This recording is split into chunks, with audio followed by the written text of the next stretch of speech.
Welcome to Panel Talk. We're a half-an-hour talk show, and I'm your host, Troy Skubitz. We have a great show lined up for you today, but first of all, for the regular viewers who watch all the time, we have no doorman, but we have a suit, so we thought we'd bring it out. So everyone, clap for the doorman. The hell with the doorman! Anyway, we have a great show for you, like I said. We have an artist, and if we could get pictures of the art behind us.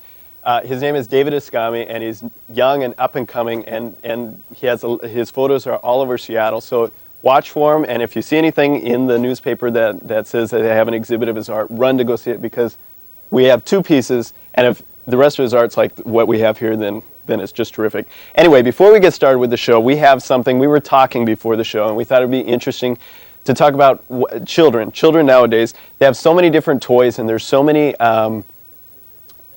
they're just expensive, and they're high-tech, and they're crazy. And when we grew up, we had toys that were not so high-tech, and not so expensive, and not so crazy. Okay, so we thought, wouldn't it be fun to... There we go, Winnie the Pooh! We have the Winnie the Pooh, and this is my Winnie the Pooh doll. Thank you, Kelly. And I loved it, and it's beat up, and it's missing a mouth. And clothes, but see, something very simple, cheap, and I was entertained with it, and I still love it. Mwah, there's Winnie the Pooh. Okay, we have football, right? Sports. Do kids go outside anymore? No, they sit in front of the TV with Atari, or with what is it, Nintendo. That shows you how old I am. Nintendo. And things like that. So here we go. Football. Go outside, kids. Okay, what else do we have? With Barbie. Everyone remember Barbie? And look, the legs still move. And other parts, and you can dress her up. And this is obviously someone who didn't spend a lot of money on their Barbie clothes. Look at this. So this is still cheap. So we have Barbie. Okay. Frisbee. Go outside and play Frisbee. Cheap. It's plastic. It's a piece of crap, but you can throw it, and you've got hours of entertainment. So here we go. You're a good catcher.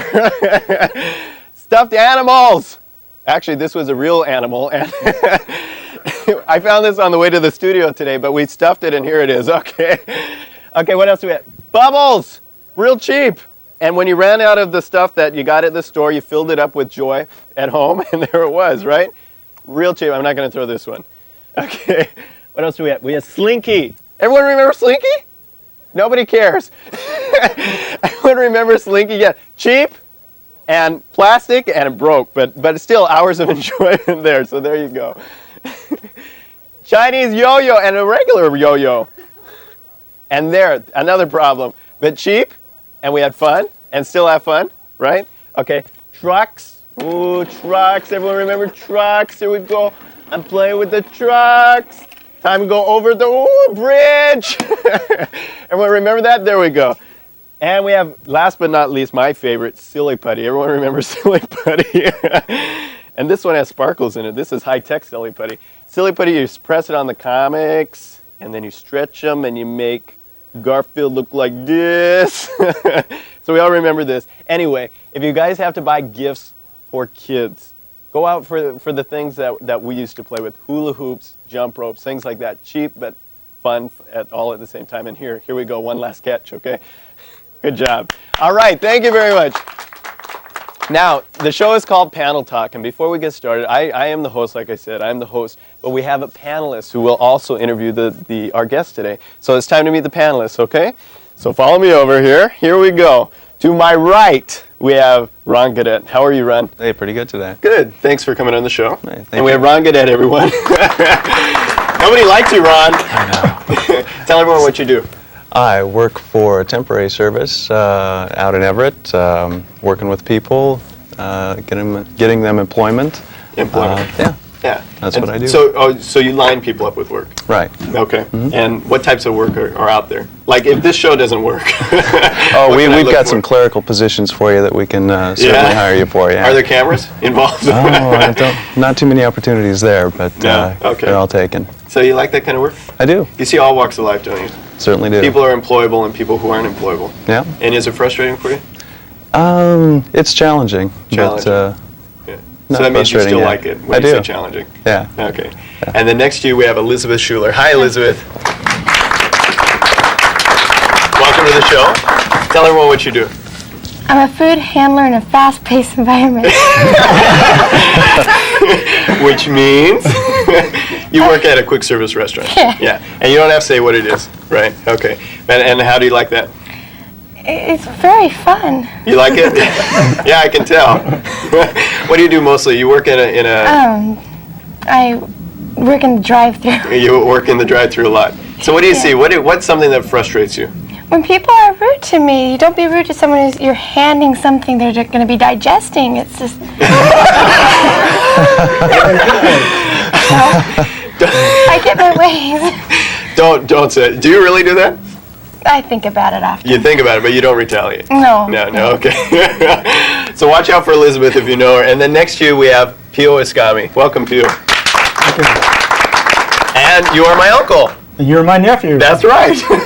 and the guest today is your son. Yes. Yeah, so I'm glad you're here.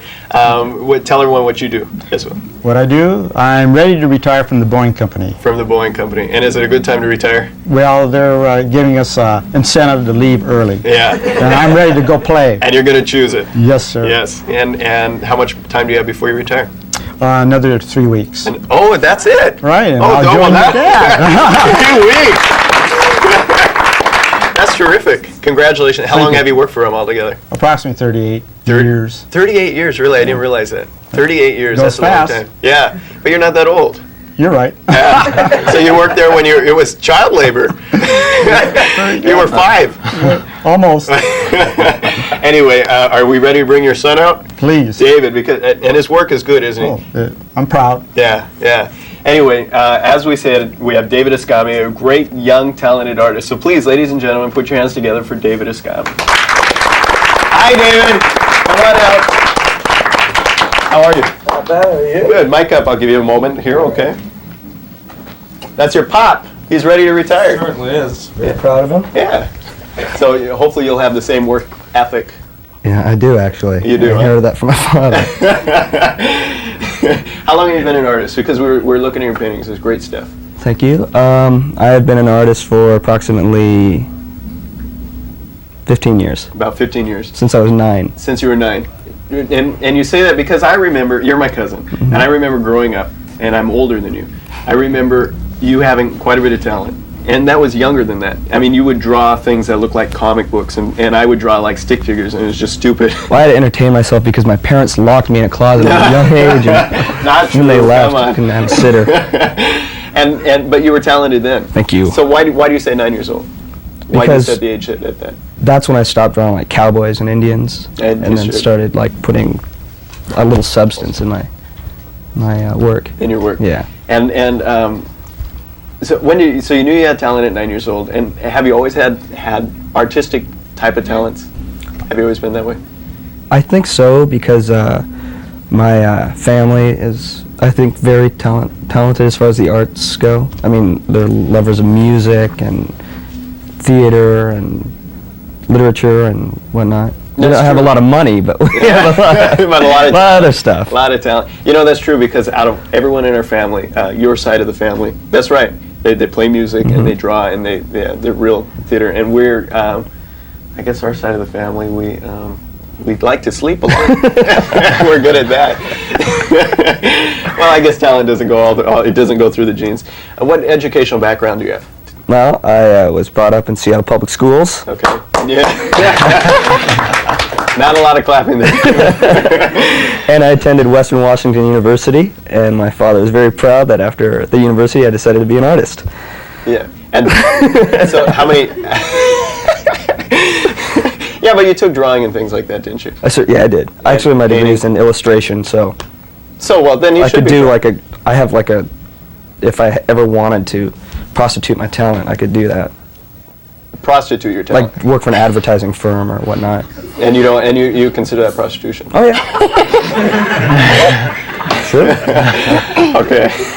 So you rather... Yeah. So what's your idea of art then? I mean, or creating. What's your idea of creating? My idea of creating is the process of a learning experience, taking like cultural signifiers, things that surround me, and then digesting them and then like throwing them up onto paper. Okay. So you don't want to be tied down and have someone dictate to you what you should be doing? Definitely not. Definitely not. Yeah. Now, if you had, because there's not a lot of luxury there. I mean, you have to make a living, right? And your father's retiring; he has no more job. He can't support you. No, damn it, huh? if you had the money, Uh-huh. okay, if you had the money, then you would obviously create as you wanted. But that's not the case. So how do you figure this is going to happen for you? The artwork, Yeah.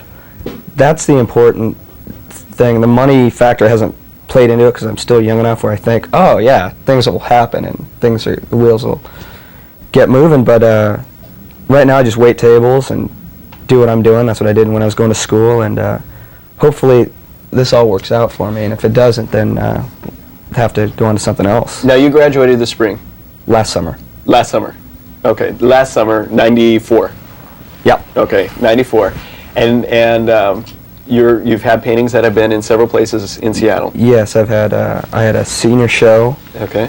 and that was in the Pioneer Square Saloon. I was asked to do some work for the Cinco de Mayo celebration up in Bellingham, so I got commissioned to do an 8-by-8-foot mural for that in the Viking Union Gallery, and I had another show at the Saloon, and a woman who produces or publishes Art Access magazine saw my work and decided she's going to publish me, and so she scored me 3 more shows. Really? Yeah, That's exciting. very exciting. Yeah, so what about your peers that you went to school with? Are they in the same level, or are you like advanced?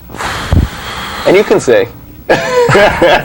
Come on. I don't. You know what? I haven't really kept in touch with a lot of them, but the ones I have been talking to lately are just kind of haven't really gotten started on it. They're kind of taking a break from graduation. They're doing exactly what I'm doing, kind of bumming around, but they're not working as much now. And so how long does it take? Now, you have to work. So how long are you able to put towards painting?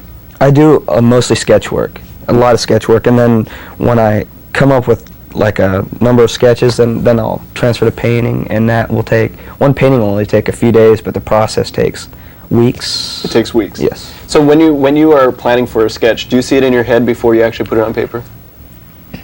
No, not really. Not no. at all. No. So it's It's kind of improvisational. I just work and then. But it grows and grows Yeah, and grows yeah. as you work Uh-huh. on it. Now, who pushed you? Because we had an artist on the show before, and he said he wished he was pushed more as a kid. Were you pushed or not pushed so much? I mean, did they No, obviously I realize wasn't pushed at all, actually. you didn't feel like you were pushed? No pressure. Because I remember, like, you go in your house and there's David's artwork, David's artwork, David's artwork. You know, it was all over the place. Yeah, maybe I was pushed. I just didn't know it. Brainwashed. You were brainwashed, here it is. Yeah, but they never had to paint the living room. I think that's great. But your stuff was all over the place. Yeah, in the house? Yeah, in the house. Uh-huh. But Then we go back to the no money factor again. So I supplied all the art for every room. They say we're decorating an early childhood. Okay, well, let's take a look at some of these. Can we get close-ups? I hope we can. Tell me about the one that's lower here. What is this? Well, I one of my inspirations is my high school teacher, Elmore Williams, and Okay. I went back to my high school and I took photographs of the students at Rainier Beach and my teacher, and so these are some paintings of a couple of the students working in ceramics, and the one here behind you is my teacher, Elmore Williams, grading some papers. These are high school students working on ceramics. Yes, they are. Are there a lot of bald high school students? There's a You know what the new hip thing is is? bald. These cats shave their heads All the way? all the way down. Unbelievable. Okay, so that's great. And this is your teacher then? Yes, it is. Okay. Now you paint in bold, vibrant colors. Uh-huh. And most of your paintings are that way. They're all in that style, primary and secondary colors. Yeah, and so what's the reasoning for that? I think because all my work is about positivity. There's again back to the learning process. I think there has to be something happening and alive Okay. with learning, and there's I want every time somebody to look at my painting, not just to say, oh, that looks really cool, but I want them to think, it's alive and it's coming at you, and it's educational. I want that to be the main focus, where they're showing men of color in positive roles Okay. and doing positive things. So your teacher was a big influence. Very big influence, yeah. Your largest influence? Yeah. Yeah, that's nice. Uh-huh. So look into that camera right now, and you take the time and you thank This one? the man. Yeah, as soon as I get it on you. Get David. There we go. Thank him. Thank you, Elmore. And we'll send him a Thank tape. you. We'll If send him a I tape. called him Elmore in high school instead of Mr. Williams because he's from the South, he would have tanned my eye pretty well. Well, Sir. Hopefully he won't be able to find you. I'm quick now. I'm running. Well, should we get to the panelists because they have a lot of questions for you? I'd love to. Okay, so let's get to the panelists. Let's start with you, Ron. Do you have a question for David? Well, I was looking at his artwork and I was thinking, what kind of style would you define your work? It's very figurative, meaning that you can tell what it is, and it's narrative because every painting has a story. Yeah. And I forgot there was people out there. They're very quiet, not telling any jokes. And it's like a realism that doesn't get told in the media that you see, like on television. Every time you see somebody of color, they're not exactly involved in a process of anything casual. They're always like getting the royal beat down by cops or just involved in negative things, it seems like, or dunking basketballs or doing things that most people of color can't do or don't do. So that's what my whole process is about. That's terrific. Elizabeth, do you have a question for David? If the painting doesn't work out for you, if you can't make money off it, what would you want to do besides that? If anything? See, that's not the option. There's no option. There's no option. Yeah, I mean, I have a mindset where it's going to work out, and I'll make it work out, and it'll happen, because I haven't thought about the alternative really. I like him. You haven't thought about the alternative? No. But it could be there. Yeah. You hope it isn't. Thanks, Troy. No. I mean, just realism here. Come on. But it could happen. So what are you doing as a backup? As a backup, because you always hear struggling artists. Oh, right. Starving artists. Starving, Professional male struggling artists. dancer. No, okay. What did you say? Nothing. Okay, Uncle Pio. After you graduated from the university last summer, you went to Europe for a few months. And what artists that changed your life when you were over in Europe, you saw the real artwork instead of seeing them on slides and on... It was very overwhelming. Things that you see all the time when you're involved in art, like Michelangelo's David or something. It's just you're almost awestruck. But Europe wasn't really as mind-blowing for me as when I went back east and went to the Smithsonian and I saw like Jacob Lawrence pieces, and he's an artist who resides in Seattle now. I mean, it's phenomenal to see his work, American artists' work, over Europeans' work for me, because I don't really associate or assimilate with old European masters' works. How disciplined are you? As far as my work ethic goes? As far as for painting, because again, you work full time, Yes. and then coming home and you want to be social, Yeah. and then on top, that's putting it mildly. Dictating my life. No, you want to be sociable, and then to find time for that, and there's eating and sleeping. Yeah. How disciplined are you? Do you wake up? Is there a schedule that you have? There's no schedule. No schedule. Some artists adhere to a schedule, but I think it's garbage because it's I mean, it's like anything else. If you don't want to do it, then don't do it. But I'm fairly disciplined, and I do a lot of sketch work, and I even do a lot of writing. Just like I said, everything's a process. Like even for me, just listening to music or something like that is part of the art, because I'm like, You're inspired by it. I'm getting things from everything. Okay. Ron. Is there an area with your work that you haven't touched on yet that you want to go towards? That's a good question. Yeah, that is a good question. Very good question. Back to the process, because that's what my whole thing's about, is I know there's areas that I haven't even come close to touching, but through painting and through my working, I'll get there eventually, type deal. But there's no certain or nothing I can put my finger on. Yeah. Okay. Elizabeth. So you don't like any of the old artists like Thoreau or Monet? Any of those inspire you at all? I don't care for it at all. No. There's nothing that inspires me about religious paintings, because I'm not a very religious person. There's nothing that inspires me about landscapes, because I live in the most beautiful state in this country. So if I want to leave my back door and look, I can see, something that is, to me, more beautiful and more peaceful than than an old European painting. Do you have a favorite artist now? Jacob modern? Lawrence would be my favorite artist. Is he alive? I don't know. He's alive. And where does he Yeah, live? like- He's living it through his canvas. He's alive, and I crank call him all the time. That was me, Jacob. I'm the one. I'm the heavy breather.